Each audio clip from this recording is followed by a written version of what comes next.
So ముందుగా ఆంధ్రజ్యోతి చూద్దాము. 42% సాధిస్తాం, కేంద్రం మెడలు వంచైనా తెస్తాం, రైతు చట్టాల్ని అలాగే రద్దు చేయించాం. ఢిల్లీలో మీడియాతో మాట్లాడుతున్న ముఖ్యమంత్రి రేవంత్ రెడ్డి, చిత్రంలో మల్లు రవి, ఎంపీ చామల. బీసీ రిజర్వేషన్లపై బీజేపీది ద్వంద్వ వైఖరి, అసెంబ్లీలో మద్దతు, కేంద్రంలో తాత్సారం, రాష్ట్ర బీజేపీ కొత్త అధ్యక్షుడిది వితండవాదం. ముస్లింల సాకుతో బీసీ రిజర్వేషన్లకు మోకాలడ్డు బండి సంజయ్, కిషన్ రెడ్డి అడ్డుపడుతున్నారు.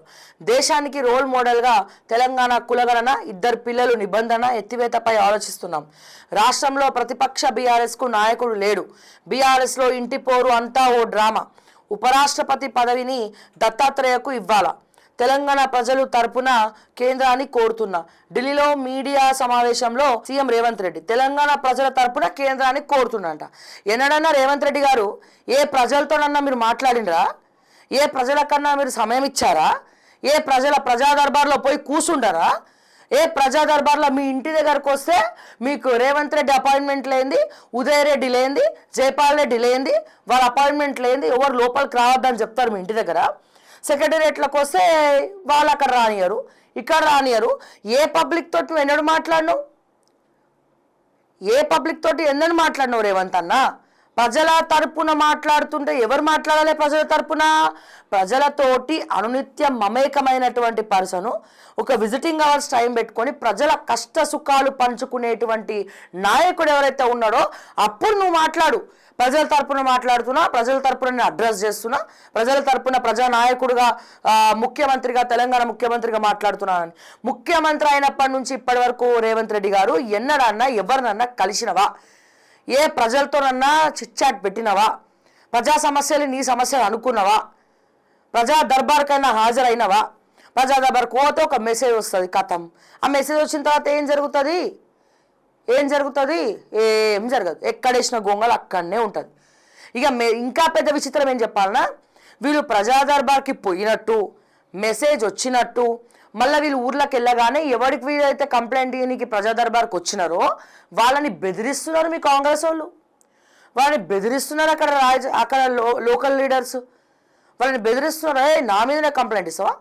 ఇగో మెసేజ్ వచ్చిందంట కదా, అక్కడ పోయినావంట కదా, నా మీద అది చెప్పినావంట కదా. ఎట్లా తెలుస్తుంది వాళ్ళకి? ఎట్లా తెలుస్తుంది?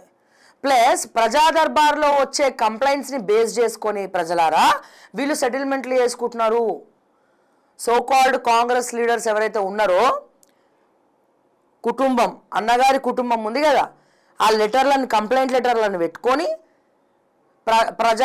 ప్రజా దర్బార్లో, లేకపోతే ఈ ఏమంటారు భూమాత ధరణివే భూమాత వచ్చింది కదా, ఇప్పుడు భూమాత వచ్చింది కదా, కానీ మా భూమాతకున్నంత ఓపిక మా తెలంగాణ ప్రజలకు లేదుగా.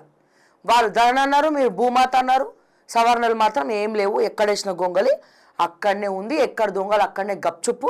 ఈ సోకాల్డ్ అన్నగారి కుటుంబం ఏం చేస్తుందంటే, ఏవైతే కబ్జా జరిగిన మా భూములు కబ్జా జరిగినాయి, మాది ఈ ఈ ఈ ఎవరు కొంటలేరు, ఈ సవరణలు చేయాలి భూమాతలా అని చెప్పి ప్రజా దర్బార్కి వచ్చి కంప్లైంట్లు ఇచ్చిన దగ్గర, ప్రజా దర్బార్కి వచ్చి కంప్లైంట్లు ఇచ్చిన దగ్గర వీళ్ళ కంప్లైంట్ లెటర్లు తీసుకుపోయి సరాసరి అన్నగారి కుటుంబాలకు ఇస్తున్నారు.